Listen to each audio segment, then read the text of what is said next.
On today's show, NBA All-Star Saturday night, the Pacers defending home court in the skills competition. Damian Lillard and McClung go back-to-back in the three-point shootout and slam dunk contest. Sabrina versus Steph Curry, and so much more. It's all coming up right here at Locked On NBA.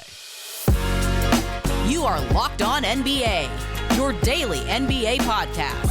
Part of the Locked On Podcast Network, your team every day. What's up, and welcome to another edition of Locked On NBA, the biggest stories with the local experts. I'm your host, Jackson Gatlin, also host of Locked On Rockets right here on the Locked On Podcast Network, your team every day. Now, today's episode is brought to you by Nissan. Are you the kind of driver that likes to push things a little further? Ever wonder what adventure could be around the very next corner? Our friends at Nissan have a lineup of SUVs with the capabilities to take your adventure to the next level. The 2024 Nissan Rogue is perfect for city drives and great escapes. Class exclusive Google built-in is your always updating assistant to call on for almost anything. Gone are the days of having to connect your phone. Google Assistant, Google Maps, and Google Play Store are built right into the 12.3-inch HD touchscreen right there at your fingertips. The 2024 Rogue is the perfect midsize crossover for your next adventure. But hey, maybe you want a little bit more space, right? The 2024 Nissan Pathfinder has room for up to 8, an expansive cargo capacity, and advanced available 4x4 capability with 284 horsepower and up to 6,000 pounds towing. When adventure calls, the Pathfinder is there to answer. Take the Nissan Rogue, Nissan Pathfinder, or Nissan Armada and go find your next big adventure. Shop nissanusa.com. Joining us now is the host of Locked On Pacers, Tony East. You can track down wherever you listen to your podcasts, and on YouTube, just search Locked On Pacers. The Pacers cleaning up at All-Star Weekend. They've got the home court advantage all over the place, apparently, and our boots on the ground man are right there, right now, experiencing everything that is All-Star Weekend. Tony East. Tony, let's start right there. How is it? How's the experience been, man?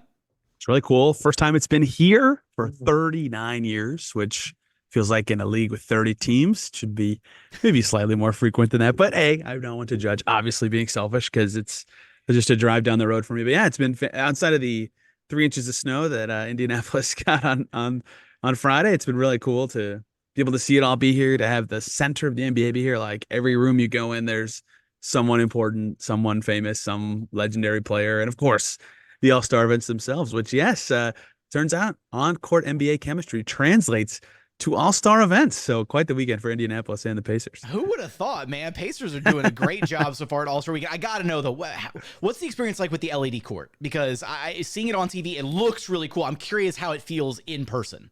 It was cool, too, because some NBA arenas do this. So I'm sure you've seen it, Jackson, but like the theater lighting, right, where it's like black around it more. It's like feels darker. So when the court is so bright like that, it looked really cool. It's cool that they can like make it all dynamic and changing during an event like that, as they were able to do so many times. And I thought it was really sweet, like very innovative idea, really cool way to do all that. Like I really like the best iteration of what they did to me was during the very first round of the skills challenge where they had the path that the guys had to take on the floor, right? And it had like the speed of previous teams and stuff. That was cool. They were able to change it really fast, right? Like I saw it on the media preview Thursday, and the color of the floor was changing immediately, right? So they could just make it look how they wanted. I kind of wanted them to lean into really silly and like be playing on a music video or something just comical under it. But yeah, it's just glass with screens under it. I thought it was really cool. It looked really nice in person too.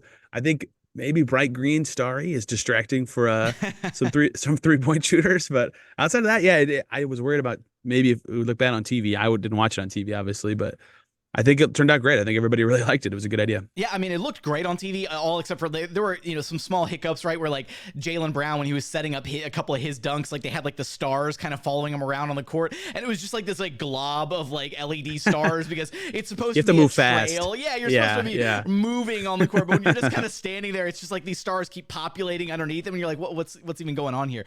But look, Pacers have cleaned up so far. They won the skills competition. Bennett Mathurin was the MVP of the Rising Stars game. Are you shocked at all at how well they've kind of performed so far through All-Star Weekend?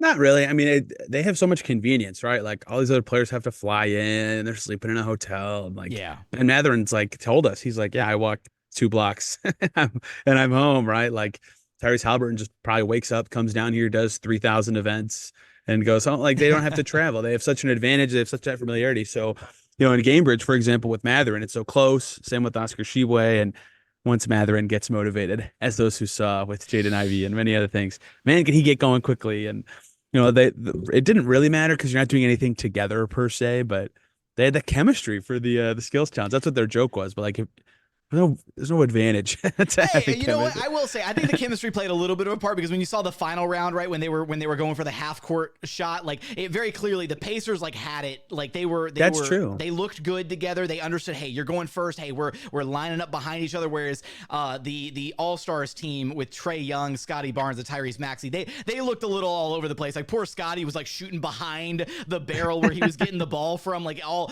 out of position, off center from the backboard. Like it was not a great look for him. Now, well, ironically, the one where you need chemistry, the one where you're shooting the threes and there's a rebounder and there's a passer, that's the only one they lost. Yeah, that's fair. You know what? That is a fair point. That is a fair point. But they crushed it in the other areas, and that's all that matters for them to walk away with the hardware. Now, an area where a Pacer did not walk away with the hardware was the 3-point competition. Tyrese Halliburton, unfortunately, not making it to the final round. We had a 4-way tie, Tony. That 4-way tie was crazy. 26s down the line for Damian Lillard, Trae Young, Karl-Anthony Towns, Tyrese Halliburton. And then we saw like the tiebreaker round, which at that point I thought it was kind of silly. I was like, couldn't the NBA just mandate this and just do like just throw like Tyrese or whoever into the final round, because the final round was going to be 3 people anyways. Yeah, people were saying like, just use all 4. It'll be shorter.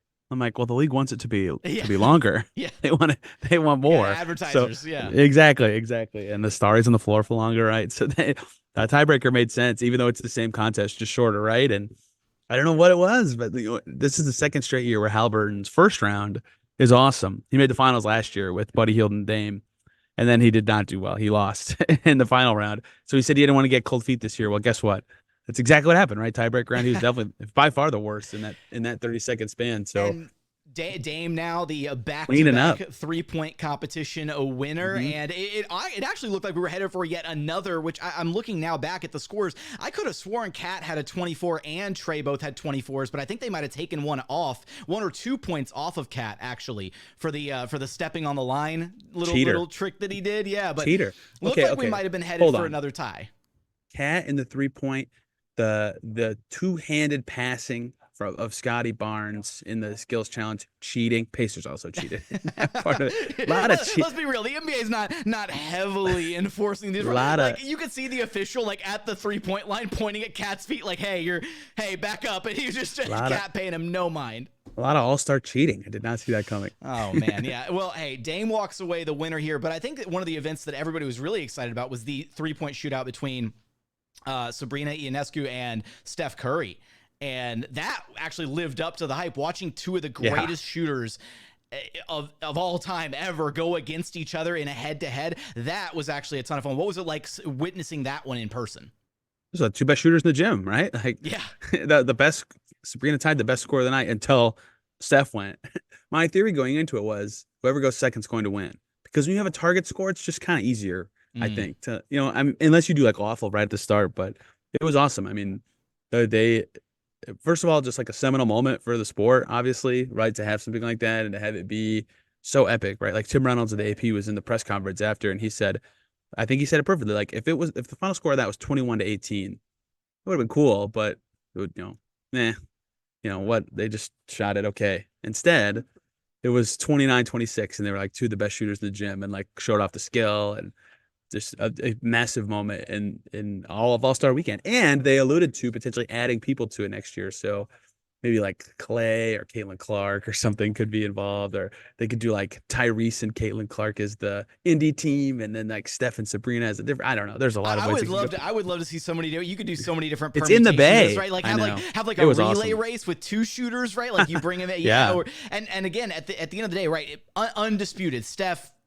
Sabrina, the GOAT shooters. So you've got to have somebody who's on their caliber. So what could be an interesting wrinkle is then you have like whoever the winner is of the 3-point competition. Then that's a good idea. Thrown to the wolves, where then you got to compete against Steph and Sabrina, or maybe you have last year's 3-point winner come in. So maybe next year it'd be Dame, Steph, Sabrina. They do a little 3-way 3-point competition after the actual competition. It's a ton of fun, but. The mainstay, or what used to be kind of the mainstay event of Saturday night, I feel like the 3-point competition has kind of taken it over now.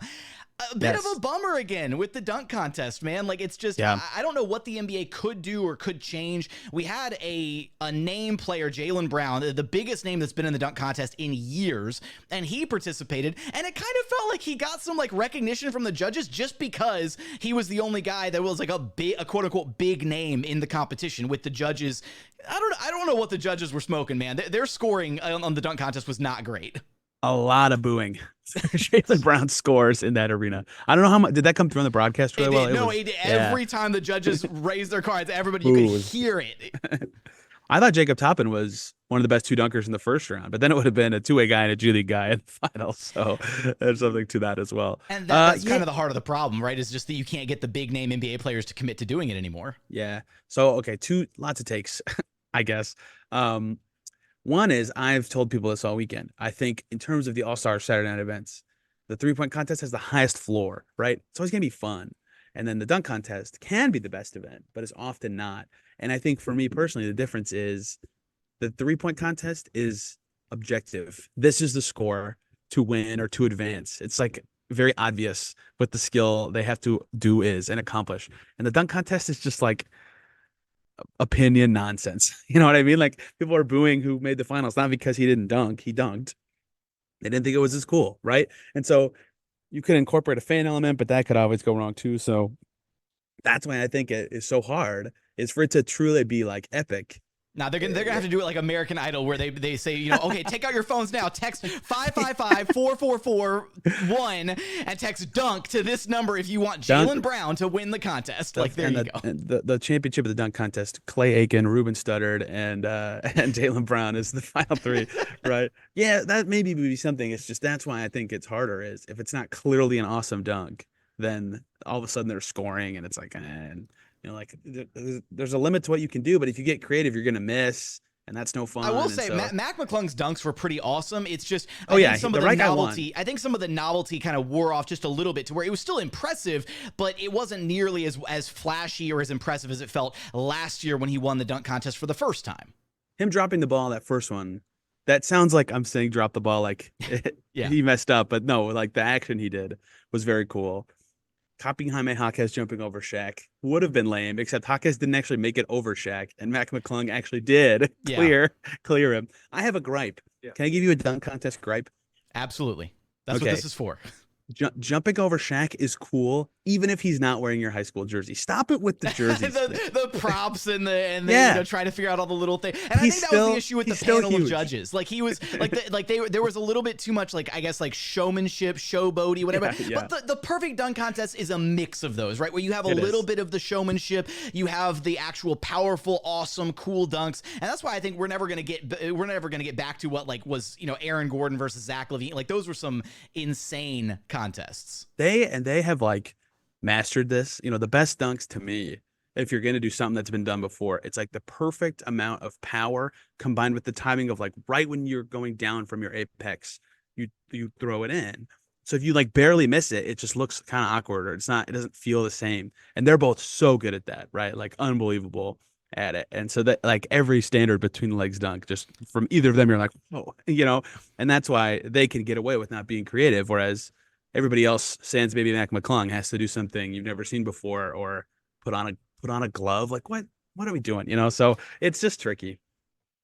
You know, it's disappointing that from a content perspective, we've got so many Locked On hosts in Indiana for All-Star Weekend, and you guys didn't come together and put your brains together and, like, buy, like, a Nerf hoop and do your own like, a Locked On dunk contest. Who is that for? Complete missed opportunity there. But for all of your coverage, your boots on the ground feel for everything going on, you're gonna have us covered over at Locked On Pacers. Tony, thanks for stopping by Locked On NBA with me. Yep, thanks for having me, Jackson.